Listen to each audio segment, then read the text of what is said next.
Question number 72 देखते हैं। 72 कह रहा है in the figure given above M is the mid point of side C D of parallelogram A B C D. तो A B C D एक parallelogram है, M जो है सी डी का मिड पॉइंट हो गया। तो पूछ रहा है what is the ratio of O N S to O B. देखिए ये सवाल करने से पहले मैं आपको बता दूं कि एक प्रॉपर्टी होती है कि जब भी एक पैरेललोग्राम के, ये मान लीजिए पैरेललोग्राम है, जब भी एक पैरेललोग्राम के एक डायगोनल को एक दूसरी लाइन जो कि किसी एक कॉर्नर से निकल के सामने वाले साइड के मिड पॉइंट पे मिल रही है, ये हमेशा एक दूसरे को आपस में 1:2 के रेशियो में डिवाइड करते हैं।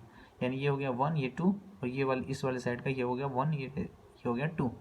वही प्रॉपर्टी हम लगाते हैं। देखिए ये एक पैरेललोग्राम है, पैरेललोग्राम की ये लाइन हो गई, तो लाइन ये बी से एक लाइन निकल रही है जो सामने वाले साइड के मिड पॉइंट पे जा रही है। तो ये लाइन एक दूसरे को 1:2 में डिवाइड करेंगे, यानी ये हो गया 1, ये रेशियो हो गया 2। अब हम क्या करते हैं कि इस ए बी सी डी को बी सी को बढ़ा करके एक नया पैरेललोग्राम ड्रा कर दिए।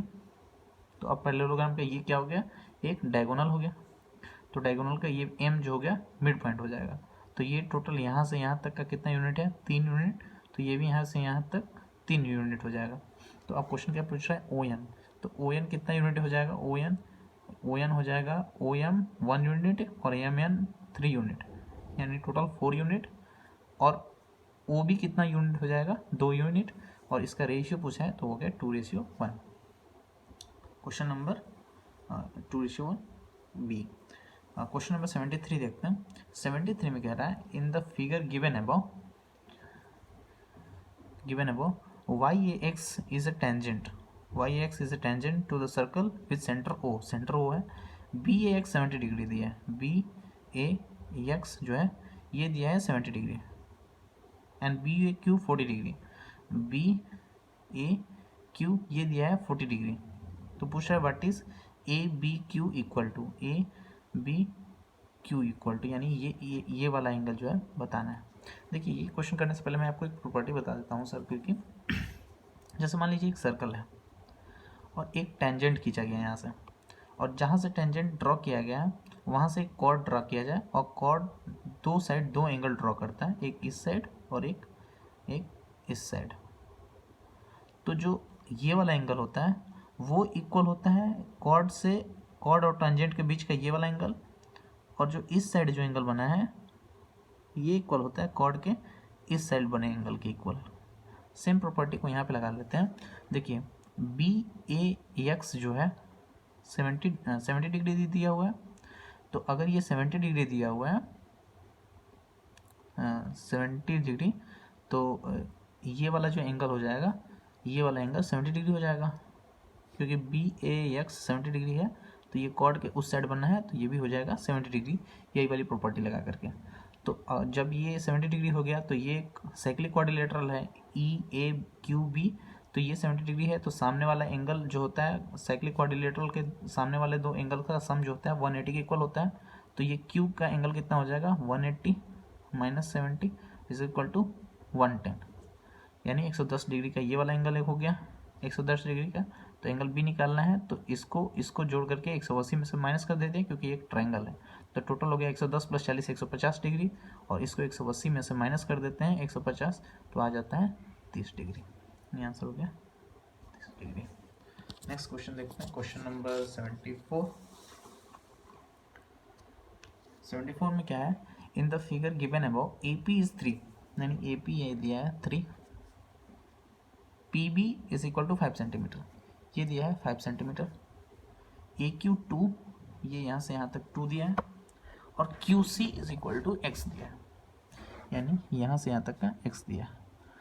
तो what is value of x. देखिए एक प्रॉपर्टी होती है सर्कल की, मैं बता देता हूँ कि जब एक आउटसाइड पॉइंट से सर्कल पे एक सेकेंड खींचा जाता है 2 साइड, तो मान लीजिए ये O है, ये A है, ये B है, ये C है, ये D है। तो ये थ्योरम क्या कहता है कि ऐसे कंडीशन में OA इंटू OB जो होता है वो इक्वल होता है, OA इंटू OB जो होता है वो इक्वल होता है OC into OD, OC into OD के। यही फॉर्मूला हम यहाँ पे लगा देते हैं। तो यहाँ पे हो जाएगा AP3 इंटू AB कितना हो जाएगा 8 हो जाएगा ये, इज इक्वल टू यहाँ से यहाँ तक का 2 और यहाँ से यहाँ तक का 2 + x। तो ये हो जाएगा इधर आके 4 चढ़ते हैं 12, तो 12 इज इक्वल टू 2 + x। तो x की वैल्यू कितनी आ गई 10। Option number C. Next question देखते हैं, क्वेश्चन नंबर 75। 75 क्या कह रहा है कि in the figure given above O is the centre of the circle, O centre of the circle circumscribing a quadrilateral, एक क्वाड्रिलेटरल है अंदर। If AB is equal to BC, यानी ये वाला एंगल जो है, ये वाला साइड जो है वो इक्वल है इसके, BAC का एंगल दिया है 40 degree. Then what is ADC पूछा है। देखो ये एक ट्रायंगल है, ट्रायंगल का ये दो साइड इक्वल है, तो जब दो साइड इक्वल होते हैं किसी ट्रायंगल के तो सामने सामने की जो एंगल होते हैं वो इक्वल हो जाते हैं। यानी ये भी 40 डिग्री है, ये 40 डिग्री है, तो ये भी 40 डिग्री हो जाएगा।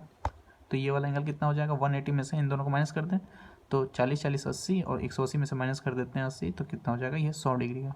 अब ये 100 डिग्री हो गया। अब हम जानते हैं एक साइक्लिक क्वाड्रिलेटरल के सामने सामने का जो एंगल होता है वो इक्वल होता है 180 के। तो ये वाला जो एंगल हो जाएगा वो हो जाएगा 180 minus 100 is equal to 80 degree. तो 80 ऑप्शन नंबर डी। नेक्स्ट देखते हैं क्वेश्चन नंबर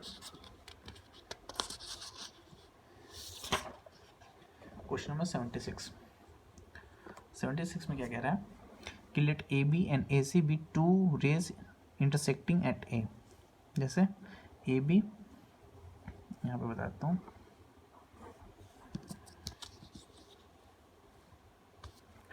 AB और AC टू इंटरसेक्टिंग रेट है। ये हो गया AB, ये हो गया AC। AB मान लेता हूँ तो मैं AC मान लिया, AB AC two intersecting rays, और ये इंटरसेक्ट कहाँ कर रही हैं A पर। Let DE be points lying on AB AC respectively. D इस पे है और E इस पे है, मैं मान लेता हूँ। ये मान लिया मैंने, D यहाँ पे, E यहाँ पे है। एंड P भी सच पॉइंट सच दैट P जो डिवाइड कर रहा है DE को, तो एक पॉइंट यहाँ पे है P जो DE को डिवाइड कर रहा है किस रेशियो में कि PD upon PE is equal to AD upon AE, यानी AD upon AE is equal to PD upon PE। तो ये जो नियम होता है ना, अगर आप ट्रायंगल का नियम पढ़े हो तो एक नियम होता है ट्रायंगल में कि जो मान लीजिए ये A है, ये B है, ये C है, तो जो एंगल A का जो बाइसेक्टर होगा, एंगल बाइसेक्टर, वो क्या करता है कि वो सामने वाली साइड को, अगर मान लीजिए ये D है, वो सामने वाले साइड को उसी रेशियो में डिवाइड करता है जिस रेशियो में ये उनके करस्पॉन्डिंग साइड होते हैं। यानी कि ये जो चीज़ चल रहा है वो सेम इसी ट्रायंगल के प्रॉपर्टी पे चल रहा है। तो अब पूछ रहा है कि जो what is the locus of point P। अगर मान लीजिए ऐसे बहुत सारे DE खींच दिए जाएं ऐसे, तो जो लोकस आएगा ना कि P जो है डिवाइड कर रहा है AD और AE को PD और PE के फॉर्म में, वो कौन सी लाइन होगी, उस लाइन का लोकस क्या होगा, उस लाइन का लोकस हो जाएगा कि वो जो एंगल का A का वो एंगल बाइसेक्टर हो जाएगा। तो वो क्या हो जाएगा, ट्राइसेक्टर नहीं होगा, परपेंडिकुलर बाइसेक्टर नहीं होगा, एंगल बाइसेक्टर हो जाएगा। ये ट्रायंगल की प्रॉपर्टी से रिलेटेड प्रॉपर्टी था। क्वेश्चन नंबर 77 देखते हैं। 77 में कह रहा है what is log tan 1 plus log tan 2 plus dash dash dash. देखिए log में जब अलग अलग सेपरेटली प्लस लगाओ तो इसको ओवरऑल मिला के हम ऐसे लिख सकते हैं कि log tan 1 into tan 2 into tan 3 dash dash dash tan 89। अब हम जानते हैं log tan 1 को tan 1 ही रहने दीजिए, tan 1, tan को tan 2 ही रहने दीजिए, ऐसे tan 44 को 44 ही रहने दीजिए। और फिर आगे आते हैं जो tan 89 है, tan 89 को हम cot 1 लिख सकते हैं। कैसे, क्योंकि cot 90 माइनस थीटा जो होता है वो होता है tan थीटा। तो वो यही वाला ये वाला जो है रूल लगाने पे ये 1089 की जो वैल्यू हो जाएगी वो हो जाएगी cot 1। इसके पहले cot 1088 की जो वैल्यू हो जाएगी वो हो जाएगी cot 2। फिर 1087 की जो वैल्यू हो जाएगी वो हो जाएगी cot 3। तो ऐसे ही बनेंगे। तो ये tan 1 और cot 1 क्योंकि tan 1 और cot 1 एक दूसरे के इन्वर्स हैं, क्योंकि tan थीटा इक्वल टू होता है 1/cot थीटा। तो इस अनुसार से tan 1 cot 1 आपस में मल्टीप्लाई होकर जैसे tan theta cot theta equal to 1 हो जाएगा, वैसे tan 1 cot 1 1, फिर ये कट के 1, फिर 3 के साथ वो हो जाए cot 3। ऐसे ही एक सिर्फ बच जाएगा tan 45, और tan 45 की खुद की वैल्यू होती है वो होती है 1, यानी इसके ओवरऑल जो मल्टीप्लिकेशन की वैल्यू आई 1। तो log 1 की वैल्यू जो होती है वो हमेशा होती है 0। तो यही पूछा था कि इसका मान कितना हो गया, दैट इज इक्वल टू 0। आगे देखते हैं क्वेश्चन नंबर 78। 78 में कह रहा है which consider the following equation. 3 statements दिए हुए हैं, ये और ये, और पूछा which of the above statement are correct. इसमें से कौन से स्टेटमेंट जो है करेक्ट है। तो ऐसे क्वेश्चन को करने के लिए हम क्या करते हैं कि x की रैंडम वैल्यूज़ को रख लेते हैं जो सूटेबल हो थोड़ा। तो हम क्या करते हैं, x इक्वल टू गेस कर लेते हैं, चलिए 30 डिग्री मैंने मान लिया, x इक्वल टू 30। तो कोसेक स्क्वायर कोसेक x का मान कितना होता है 2, और 2 का स्क्वायर हो जाएगा, यानी कि कोसेक 30 के वैल्यू होता है 2, और 2 का स्क्वायर यानी कि हो गया 4। और पहला हम सॉल्व कर रहे हैं, वहीं सॉल्व कर दे रहे हैं। इसकी वैल्यू हो गई 4, और इसका सेक 30 की वैल्यू होती है सेक 30 का हो जाता है 2/√3, और इसका स्क्वायर हो जाएगा यानी 4/3। तो जब जोड़ेंगे तो टोटल कितना होगा 16/3, 16/3। और इधर देख लेते कितना आता है, कोसिक स्क्वायर एक्स की वैल्यू कितनी आई 4, और सेक स्क्वायर एक्स की वैल्यू कितनी आई 4/3, यानी इसकी वैल्यू भी आ गई 16/3, यानी इसने कंडीशन को सेटिस्फाई कर रही है। कभी कभी ऐसा भी होता है कि जो वैल्यू एक वैल्यू रखते हैं वो सेटिस्फाई हो जाए, इसका ये मतलब नहीं होता है कि वो वैल्यू एकदम एग्जैक्टली सही है। तो कभी कभी हमें चेक करना भी पड़ता है। दूसरा चेक कर लेते हैं, सेक स्क्वायर एक्स 30 डिग्री मान लेते हैं। 30 डिग्री की वैल्यू कितनी होगी 4/3, और tan स्क्वायर एक्स 30 की वैल्यू हो जाती है 1/3। ये ओवरऑल बन जाती है, क्योंकि tan 30 डिग्री की जो वैल्यू होती है 1/√3, तो स्क्वायर हो जाएगा 1/3, तो ये टोटल बन गया 5/3। अब मल्टीप्लाई करते हैं, सेक स्क्वायर एक्स की जो वैल्यू है वो है 4/3, और tan स्क्वायर की जो वैल्यू है 1/3, मल्टीप्लाई होकर 4/9 आ रहा है, यानी ये दोनों इक्वल नहीं है, तो दूसरा इक्वल नहीं है। तीसरा देख लें, cosec square x, cosec square x की जो वैल्यू है वो हो गया 4, और प्लस tan स्क्वायर एक्स की जो वैल्यू है 1/3, तो ये ओवर है 13/3 आ जाएगा इसका। और इसका देख लेते हैं cot square x, cot square x की वैल्यू हो जाएगी 3, और प्लस सेक स्क्वायर एक्स की जो वैल्यू हो जाएगी वो हो जाएगी 4/3, तो इसकी भी जो वैल्यू आ गई 13×4 13/3, यानी पहला और तीसरा कंडीशन को सेटिस्फाई कर रहे हैं। कभी कभी ऐसा भी होता है कि एक से ज़्यादा वैल्यू रख करके रखने से ज़्यादा कंफर्मेशन मिल जाता है, बट मुझे एक बार करने पे मिल गया 1 3, तो मैं इसलिए 1 और 3 कर देता हूँ। क्वेश्चन नंबर 79 कर रहा है if cos x equal to this. तो हम एक ये लिख देते हैं cos x is equal to, ये प्लस है तो उधर माइनस भेज देते हैं 1 माइनस cos स्क्वायर एक्स। तो cos x is equal to 1 minus cos square, हम जानते हैं कि sin square x plus cos square x is equal to 1 होता है। तो sin square x is equal to क्या हो जाएगा 1 माइनस cos स्क्वायर एक्स, वही दिया है 1 माइनस cos स्क्वायर एक्स, तो इसकी वैल्यू कितनी होगी sin स्क्वायर एक्स। तो पूछा value of sin square x plus sin square 4, sin square है sin 4x, तो अगर मैं इसको स्क्वायर कर दूं तो इधर भी स्क्वायर हो जाएगा, तो ये हो गया cos square x is equal to sin 4x। तो sin 4x की जगह मैं ये वाला वैल्यू रख देता हूँ, तो ये sin का साइन ही रहने देता हूँ sin स्क्वायर x, और प्लस sin 4x की जो वैल्यू है मैं ये कर देता हूँ cos स्क्वायर x। तो sin square x plus cos square x की वैल्यू होती है वो होती है 1। अब देखते हैं नेक्स्ट क्वेश्चन है क्वेश्चन नंबर 80। क्वेश्चन नंबर 80 क्या कह रहा है, if sine x cos x equal to 1/2 then what is value of this. देखिए अगर आप ध्यान से आपको वैल्यूज़ पता हो तो आपको देखते ही समझ में आ जाएगा कि साइन की कितनी वैल्यूज़ रखने पे ये 1/2 बन जाएगा। देखिए साइन 45 की जो वैल्यू होती है वही होती है कॉस 45 की वैल्यू, और वो कितना होती है 1/√2। तो देखिए 1/√2 इसकी भी और 1/√2 इसकी भी मल्टीप्लाई होने पे ये हो गया 1/2, यानी कंडीशन सेटिस्फाई कर रहा है, देखते ही पता चल जा रहा है। तो यानी एक्स की वैल्यू कितनी है 45 डिग्री। तो अब 45 डिग्री का हम यहाँ पे रख देते हैं। तो साइन एक्स की वैल्यू कितनी 1/√2 माइनस कॉस एक्स की वो वैल्यू कितनी 1/√2, दोनों को माइनस कर देंगे तो आंसर आ गया 0। क्वेश्चन नंबर 81 देखते हैं, tan square y equal to cosec square x -1 equal to tan square y. अब tan स्क्वायर वाई को इधर लेके आ जाते हैं, क्या हो गया tan square y cosec square x -1 equal to tan square y है। tan स्क्वायर वाई को इधर ले आते हैं तो ये हो जाएगा tan स्क्वायर वाई कॉमन कर लेंगे तो ये हो जाएगा कोसेक स्क्वायर और tan इधर आके माइनस में होगा, tan स्क्वायर माइनस कॉमन कर लिया तो ये हो गया -1 इज इक्वल टू 1। और tan कोसेक स्क्वायर एक्स -1 इसकी वैल्यू जो हो जाएगी वो हो जाएगी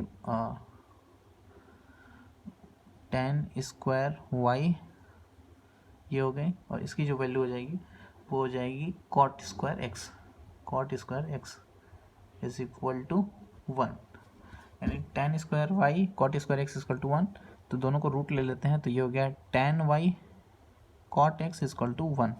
तो हम जानते हैं कि tan एक्स और वाई की ऐसी क्या वैल्यू हो सकती हैं कि वैल्यू 1 आ जाए। हम अगर 1 रख देते हैं, अगर x y condition satisfy 30 degree and 60 degree पे कर रहे हैं, क्योंकि 30 डिग्री 1/√3 और उसके 30 डिग्री का वैल्यू हाँ ठीक है। तो यहाँ पे हम जानते हैं कि tan एक्स वाई की हम tan वाई को यहाँ पे हम tan वाई और cot x इक्वल टू 1 दिया है, तो हम क्या कर लेते हैं कि एज्यूम कर लेते हैं कि y बराबर 45 डिग्री और x इज इक्वल भी 45 डिग्री। 45 डिग्री आप रख देंगे तो ये हो गया 1 और ये भी हो जाएगा 1, क्योंकि tan 45 और cot 45 दोनों इक्वल होते हैं 1 के। तो यानी यहाँ पे y और x की दोनों वैल्यूज़ कितनी हो गई 45 डिग्री। तो which of the following is correct, x - y equal to 0, या 45 में से 45 का गया 0, ये कंडीशन को सेटिस्फाई कर दिया। अगला देखते हैं क्वेश्चन नंबर 82 में कह रहा है कि cos x अपन 1 plus cosec x plus this is equal to 2। देखिए हम क्या कर लेते हैं, पहले इन दोनों का एलसीएम ले लेते हैं। एलसीएम क्या हो जाएगा, ये a माइनस बी है और ये a प्लस बी है, तो ये क्या हो गया a square minus b square, तो ये बन जाएगा कोसेक स्क्वायर एक्स माइनस 1, और ये क्या हो जाएगा cos x मल्टीप्लाई कर देंगे क्योंकि एलसीएम लेने के बाद आपस में क्रॉस मल्टीप्लिकेशन हो जाएगा। cos x cosec x minus cos x plus cos x plus cos x cosec x is equal to 2 दिया है। तो ये हो गया माइनस cos x, ये हो गया प्लस cos x, दोनों कैंसिल हो गया। तो ये क्या बच गया 2 cos x कोसेक x अपन ये cosec square x -1 equal to होता है cot square x is equal to 2। तो 2 से 2 कैंसिल हो गया, ये बच गया 1। तो ये हो जाएगा cos x, और ये cos x को हम क्या लिख सकते हैं, cos x को हम लिख सकते हैं, इसको हटा के हम सीधा यहाँ पे लिख सकते हैं sin x, और cos x upon sin x क्या बन गया, ये दोनों मिलके बन गया cot x। तो ये cot x बन गया और ये भी cot, ये कैंसिल हो जाएगा cot x, तो बच जाएगा 1/cot x इक्वल टू 1। तो ये उधर चला जाएगा, तो cot x इक्वल टू 1, तो x की जो वैल्यू हो जाएगी वो 45 पे सेटिस्फाई करती है। 45 यानी कि π/4, क्योंकि पाई इक्वल टू होता है 180 डिग्री, तो 180 degree by 4 is equal to 45 degree. Question number 83 कह रहा है कि x plus y equal to 90 degree sine x और साइन वाई दिस दिया है। अगर हम आप एंगल पता हो हमको, अगर आपने ये एंगल याद किया हो तो ये देखते ही समझ में आ जाएगा कि अगर हम यहाँ पे 2 लिख दें और यहाँ पे 2 लिख दें तो कोई फ़र्क नहीं पड़ेगा रेशियो में, और ये साइन एक्स और कॉस एक्स की वैल्यूज़ हो जाएंगी। तो साइन कितने एक्स की वैल्यू √3/2 होती है 60 डिग्री के, और साइन कितने डिग्री की वैल्यू वाई होती है, वैल्यू 1/2 होती है, वो होती है 30 डिग्री की। तो पूछा what is the ratio of x y, और देखो दोनों को जोड़ने पे 90 डिग्री आ भी रहा है, तो इसका रेशियो हो जाएगा 2:1। क्वेश्चन नंबर 84 देख लेते हैं। 84 में कह रहा है cos x upon cos y equal to n, sin x upon sin y equal to m, then what is m square minus n square और sine square y is equal to. मैं क्या करता हूँ, या तो आप पूरा एक सॉल्यूशन कीजिए, पूरा सॉल्यूशन करना पड़ेगा, और या फिर मैं इनका वो कर देता हूँ, एक्स वाई की कुछ रैंडम वैल्यूज़ मैं पुट कर देता हूँ। मैं मान लेता हूँ कि x इक्वल टू 60 डिग्री और y इज इक्वल टू मैं मान लेता हूँ 30 डिग्री। अब इक्वेशन में पुट कर देता हूँ, तो cos x की वैल्यू cos 60 की वैल्यू होती है 1/2 बाई, और cos y की वैल्यू होती है √3/2, तो इसकी जो ओवरऑल वैल्यू बनेगी 1/√3। तो n इक्वल टू कितना हो गया 1/√3। दूसरे इक्वेशन में देखते हैं, यहाँ पे रखते हैं साइन एक्स 60 डिग्री रखेंगे, साइन 60 का वैल्यू होता है √3/2 और साइन वाइन की वैल्यू होती है 1/2। तो इसकी जो वैल्यू हो गई √3, यानी m इक्वल टू कितना हो गया √3। तो अब क्या पूछा व्हाट इज m स्क्वायर, तो m स्क्वायर इज 3 और माइनस n स्क्वायर क्या है 1/3, तो 3 का 9 में से 1 गया 8/3, यानी इसकी जो वैल्यू होगी वो है 8/3, और इनटू क्या पूछा है साइन स्क्वायर साइन वाई की वैल्यू कितनी है, sine y equal to 30 degree, इसकी वैल्यू हो जाएगी साइन 30 की वैल्यू होती है 1/2 का स्क्वायर करेंगे तो 1/4, तो इसको 1/4 से मल्टीप्लाई कर देंगे यहाँ पे, तो यह हो गया 2, यानी कि हो जाएगा 2/3। अब देख लेते हैं किस इक्वेशन में किस ऑप्शन की वैल्यू जो है 2/3 के इक्वल है। तो अगर हम ये तो पहले m स्क्वायर n स्क्वायर हटा देते हैं, क्योंकि m स्क्वायर और n स्क्वायर की जो वैल्यू आएगी वो आएगी, एक आएगी यहाँ से देख लीजिए 1/3 और यहाँ से देख लीजिए 3, तो 3 और 1/3 में से दोनों में से कोई 2/3 के इक्वल नहीं है। तो यहाँ पे देख लेते हैं, एक है 1 माइनस n स्क्वायर यानी 1/3, और एक है 1 प्लस 1/3, तो ये पहला हो जाएगा 2/3 और ये हो जाएगा 4/3। हमें चाहिए कितना 2/3, तो ऑप्शन ए इज़ करेक्ट।